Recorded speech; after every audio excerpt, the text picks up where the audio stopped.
संविधान के प्रति प्रतिबद्धता है, इस देश के कानून के प्रति प्रतिबद्धता है, किसी राजनीतिक दल के प्रति नहीं।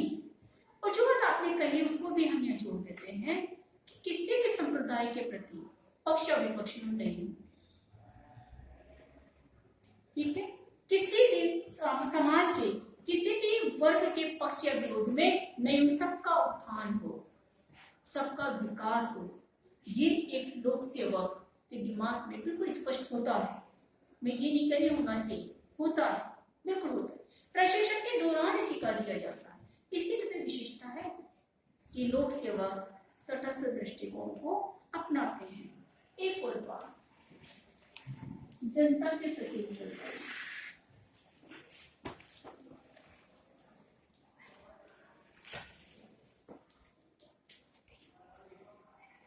लोक सेवक जनता के प्रति उत्तरदायी होते हैं। लोकतंत्र है, कितना पता है देश में लोकतंत्र है? लोकतंत्र मतलब जनता का शासन, जनता का शासन, जनता का शासन, चाहे प्रत्यक्ष रूप से चाहे परोक्ष रूप से, रिपीट भी हो रहा है, पहले पढ़ चुके हो, प्रत्यक्ष हो चाहे अप्रत्यक्ष रूप से हो, आखिरकार जहां लोकतांत्रिक प्रशासन है वहां अंतिम हित किसका होना चाहिए? जनता, जनता के प्रति उत्तरदायी है। आपने कभी नोट किया कि अगर कहीं दंगे हो जाए तो जवाबदेह किसको माना जाता है? कलेक्टर या प्रशासन। हाँ, जोर से बोलो। प्रशासन को ही कहते हैं। प्रशासन।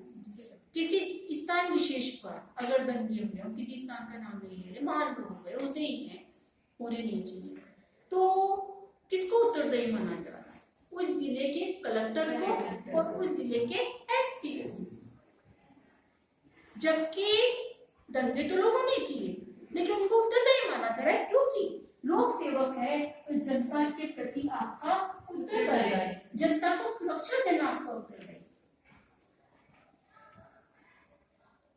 कोई भी ऐसा कांड हो जाए जिससे लगे कि शांति व्यवस्था सुरक्षा भंग हो गई, तो ये देखा जाता है कि कौन व्यक्ति इसके लिए उत्तरदायी है, ठीक है। उस उत्तरदायी व्यक्ति को कई बार सस्पेंड कर दिया जाता है, अखबारों में पढ़ते हैं। क्यों सस्पेंड किया जाता है? क्योंकि जनता के प्रति जो उत्तरदायित्व उनका बनता था उसके प्रति वो ठीक ढंग से उस अपेक्षा पर खड़े नहीं हुए। हर लोग से वो प्रयास करता है कि वो जनता की अपेक्षाओं पे खड़ा उतरे। आपने अखबारों में पढ़ा होगा कि लोग सेवक चौपालों में जा रहे हैं, गाँव में नाइट स्टे कर रहे हैं, रात्रि चौपालें हो रही है, रात्रि चौपालों में जा रहे हैं, जनता से संवाद स्थापित करते हैं, जनता की समस्याएं समझते हैं। आप देखिए कि आप कभी कलेक्ट्रेट जाएंगे कि कलेक्टर ऑफिस के बाहर बहुत सारे लोग बैठे हुए होते हैं, शाम के समय 3, 4, 5 के समय वो अपनी समस्याएं बताते हैं कि हमारी ये जो भी समस्या है।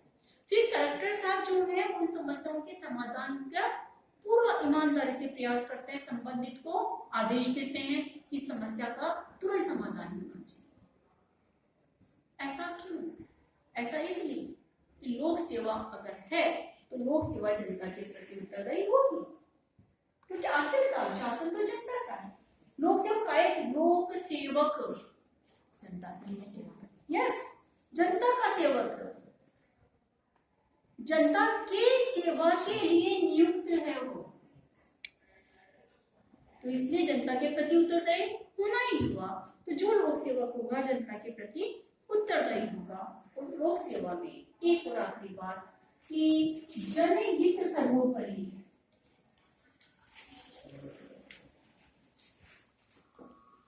जनहित सर्वोपरि।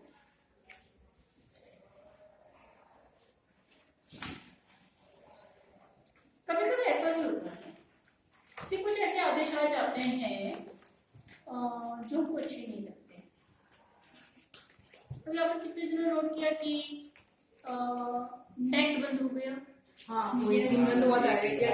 यस, आपको अच्छा नहीं लगा, बहुत गुस्सा है, बहुत गुस्सा है, लेकिन ये नेट क्यों बंद हुआ? शांति व्यवस्था बनी रहे।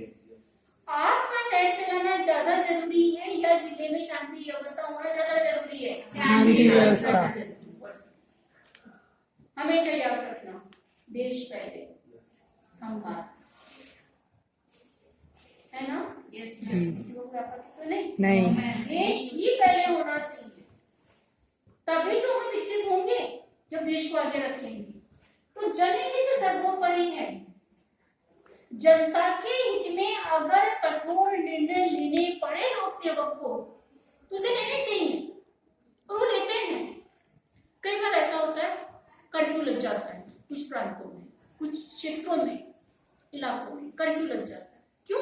शांति व्यवस्था है, जनहित सर्वोपरि।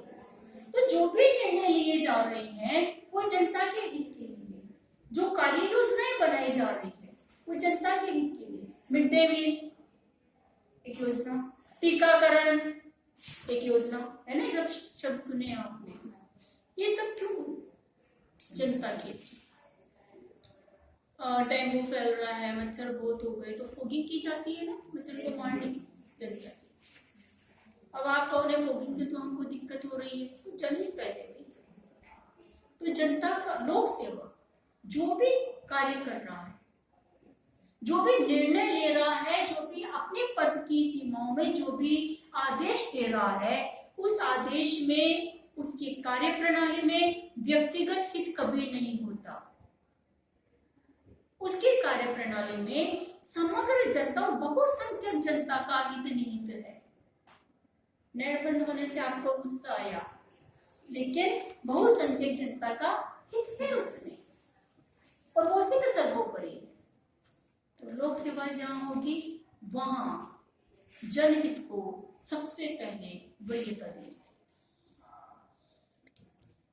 विकासशील देश क्या है? लोक सेवा का मतलब क्या है? लोक सेवा की विशेषताएं क्या है? कितनी बात समझ में आ गई? कोई कंफ्यूजन? आगे थोड़ा सा और पढ़ लेते हैं हम, और वो है लोक सेवा की इस विकासशील देशों में क्या भूमिका है, लोक सेवा के कार्य।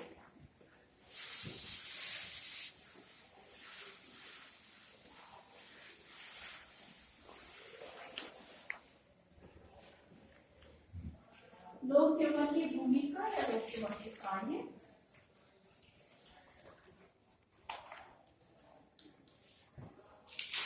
लोक सेवा की भूमिका, ठीक है। वैसे तो अब तो भूमिका आप ही बता सकते हो, ठीक है। विशेषताएं आपने पढ़ ली, लोक सेवा समझ ली, विकासशील देश समझ लिया। फिर नीति निर्माण।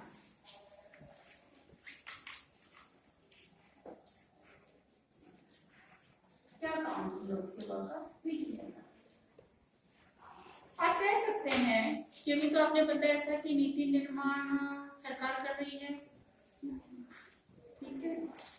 कोई भी नीति निर्माण सरकार कर रही है। सरकार मतलब जो भी अपने राज्य स्तर पर, प्रांत स्तर पर सीएम है, मिनिस्ट्री है, वो कर रहे हैं, नीति निर्माण को कर रहे हैं। कानून कौन बना रहा है? व्यवस्थापिका बना रही है। केंद्र की बात करें संसद, राज्यों की बात करें विधानसभा, नीतियां बन रही है। लेकिन अब लोक सेवा की यहाँ क्या भूमिका है? लोक सेवा के सहयोग के बिना नीतियां नहीं बना सकती। सोचो, नीतियां बनाने के लिए आपको सूचना चाहिए होगी, मतलब सरकार सूचना चाहिए, कुछ आंकड़े चाहिए। कॉलेज खोलना है कहीं तो पहले पता होना चाहिए ना कहाँ कॉलेज नहीं है, और वहाँ कितने विद्यार्थी हैं जो उच्च शिक्षा प्राप्त करने के योग्य हैं और उच्च शिक्षा प्राप्त करना चाहते हैं, कॉलेज ना होने की वजह से जिनको परेशानी, ये तो लोक सेवा बताइए ना। और लोक सेवा के आंकड़े इकट्ठे करते हैं। ड्रॉप आउट रेट्स, या फिर ड्रॉप आउट बताया, ड्रॉप आउट रेट्स क्या है, कितनी है, जनसंख्या कितनी है, या किसी भी प्रकार की और समस्या आप ले लो, जैसे डेंगू, कितने पेशेंट है, ठीक है। एक नई बात हो रही है कि मेंटल हेल्थ सेंटर हर इंस्टीट्यूशन में खोला जाएगा ताकि तनाव से बच सके। आज का पेपर पढ़ा था, और आज के पेपर में एक सूचना थी कि IIT IIM की स्टूडेंट्स आत्महत्या कर रहे हैं, पढ़ना पेपर। ठीक है, पिछले दिनों में कितनी संख्या थी वो पढ़कर आया, शायद 400 ज्यादा ही कम नहीं।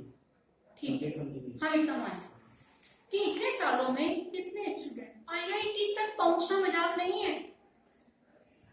मतलब IIT में किसी का एडमिशन हो गया इसका मतलब ब्रिलियंट है, मानते हो इस बात को? उसके बाद कुछ ऐसा माहौल है, चाहे व्यक्तिगत स्तर पर हो, पारिवारिक स्तर पर हो, सामाजिक स्तर पर हो या संस्थागत स्तर पर हो, किसी भी स्तर पर हो, लेकिन व्यक्ति इतना तनाव में है, इतना अवसाद में है। ये एक स्टडी आई, एक रिपोर्ट हमारे सामने आ गई। अब सरकार नीति बनाएगी कि इस अवसाद को कैसे रोका जाए। नीति बनाने के पहले सरकार पता तो हो क्या नीति बनानी है, विषय क्या है, समस्याएं क्या है, उन समस्याओं से कितने लोग प्रभावित हैं। आप समझ रहे हैं बात? ये आंकड़े देना, ये सूचनाएं देना किसका काम है? लोक सेवा का। ऐसे लोक सेवा का। लोक सेवाएं सूचनाएं इकट्ठा करती है, लोक सेवाएं सूचनाएं अपने उच्च राजनीतिक नेतृत्व तक पहुंचाती है और फिर उस आधार पर नीति निर्माण होता है ना।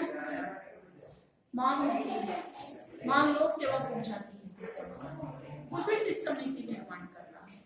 तो पहली बात, इसके अभी आगे और हम पढ़ेंगे, इससे नीति निर्माण में सहयोग किसका है? लोक सेवा। ड्राफ्ट कौन तैयार कर रहा है? लोक सेवा। राजनीतिक अपनी मंशा बताते हैं कि हमारा उद्देश्य ये है, फिर ड्राफ्ट तैयार कर रही है लोक सेवा। तो नीति निर्माण में लोक सेवा की इतनी महत्वपूर्ण भूमिका है कि एक बार कल्पना में आप लोक सेवा को हटा कर देखो,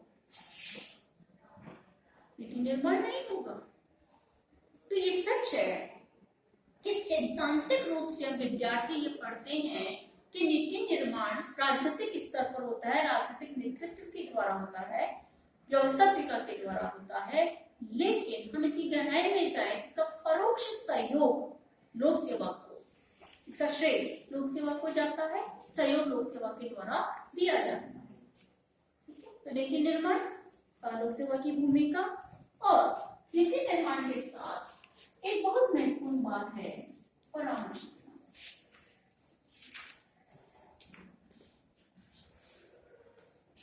हमारी सरकार बैठी हुई है राजधानी में, राइट? चाहे किसी राज्य की राजधानी में, चाहे केंद्र की राजधानी में, देश की राजधानी में। हमारी सरकार को स्थानीय स्तर पर क्या घट रहा है ये लोक सेवक को पता है। गांव में क्या हो रहा है जानता है, पटवारी जानता है, ग्राम सेवक जानता है, तहसीलदार जानता है, वही जानते हैं ना। जिले में क्या हो रहा है कलेक्टर जानता है, SP जानता है। तो सरकार को परामर्श देने का काम इनका होता है। किस प्रकार के और कानून की आवश्यकता है, किस प्रकार की शांति व्यवस्था में खलल पैदा हो सकता है। हर प्रांत की अपनी अपनी समस्याएं होती है। कहीं आदिवासियों की समस्या है, कहीं आतंकवाद की समस्या है, कभी बहुत ज्यादा बारिश होने की समस्या है, कभी सूखा पड़ने की समस्या है। हर प्रांत की अपनी